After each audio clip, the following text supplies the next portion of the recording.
नमस्कार विद्यार्थी मित्रमैत्रिणींनो, आपण आता इयत्ता 5वीचा द्वितीय सत्राचा परिसर अभ्यास भाग 1 व 2चा पेपर बघतोय।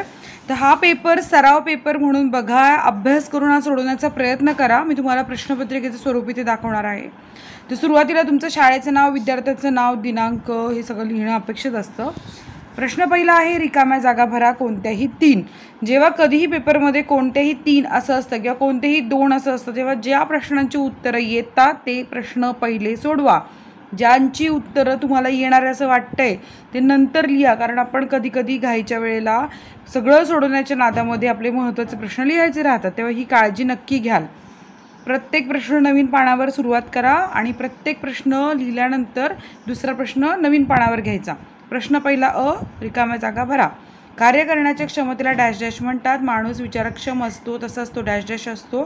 निरामयतेमुळे आपल्यातील डॅश डॅश भावना वाढते। जठर हे डॅश डॅश सारखे इंद्रिय आहे। जोड्या लावा। इथे अ गट आणि ब गट आहे। तुम्हाला फक्त प्रश्न अ गट आणि उत्तर लिहिणं अपेक्षित आहे, त्यामुळे सगळं लिहित नका बसू। फुफ्फुसे, हृदय, मेंदूची उत्तर, चेतन संस्था, श्वसन संस्था, रक्ताभिसरण। क आहे चूक की बरोबर ते लिहा कोणतेही 3। क चूक की बरोबर ते लिहा कोणतेही 3। एक जैवविविधता जपणे आवश्यक आहे। स्वतःची सर्वच कामे आपण स्वतः करत नाही। पावसाचे पाणी वर्षभर मिळते। जन्मापासून वृद्धावस्थेपर्यंत आपली उंची वाढत जाते। प्रश्न 2 आहे, एका वाक्यात उत्तर लिहा कोणतेही 3। आता हे 3 लिहायचे, ते चुकून 4 गुण लिहिले गेलेले असणार आहेत, कारण 3 1 मार्क असतो प्रत्येक प्रश्नाला।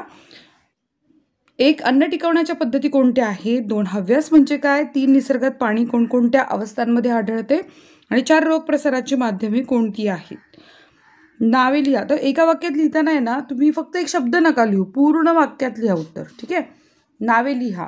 जीवनसत्वे कोणकोणत्यांची नावं लिहायची आहे।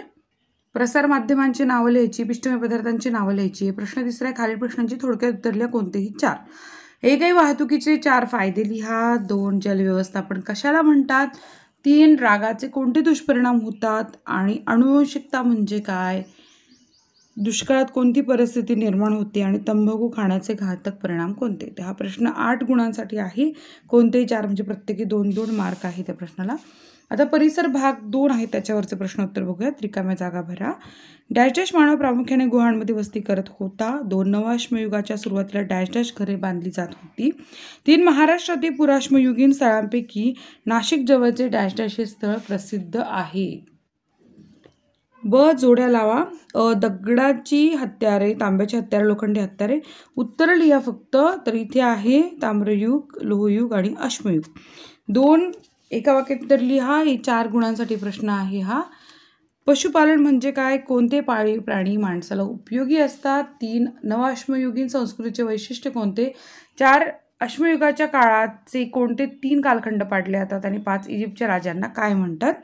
प्रश्न 3 खाली प्रश्नांची उत्तर लिहा कोणतेही 3-6 गुणांसाठी प्रश्न आहे। हडप्पा संस्कृतीच्या नगरांची रचना कोणत्या प्रकारची होती। 2 आघात तंत्राचा वापर मानवाने कसा केला। 3 कोणत्याही 5 पाळीव प्राण्यांची उपयुक्तता लिहा आणि 4 मानव एके ठिकाणी दीर्घकालीन मुक्काम करू लागला। तर या प्रश्नांची उत्तरे तुम्हाला कोणतेही 3 लिहायचे आहे आणि हा सगळा पेपर म्हणजे हाच नाही, कोणताही तुमचा सगळा पेपर सोडून झाल्यावरती वेळ उरला तर एक्स्ट्रा प्रश्नांची उत्तरे लिहा, ठीक आहे।